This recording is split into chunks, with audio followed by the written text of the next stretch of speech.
નમસ્કાર દર્શક મિત્રો, પાટવી ગુજરાતી ન્યૂઝમાં આપનું હાર્દિક સ્વાગત છે।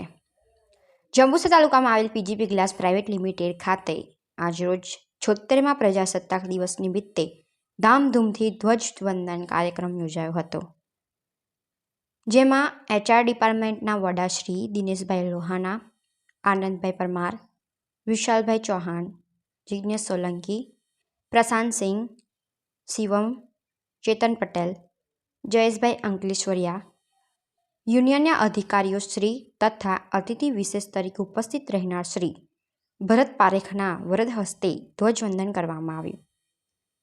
કમાન્ડો સિક્યુરિટી ફોર્સના સ્ટાફ દ્વારા પરેડ કરવામાં આવી અને કંપનીના એમ્પ્લોય અને કોન્ટ્રાક્ટના વર્કર ખૂબ મોટી સંખ્યામાં ઉપસ્થિત રહી આ પ્રજાસત્તાક દિવસના કાર્યક્રમને સફળ બનાવવામાં આવ્યો હતો, તેમજ ખેલોત્સવ નિમિત્તે ઇનામ વિતરણ કરી લોકોનો રમોત્સવ વધુ પ્રોત્સાહન આપવામાં આવ્યું। પાટવી ગુજરાતી ન્યૂઝ સહ તંત્રી મનુભાઈ ગોહિલ।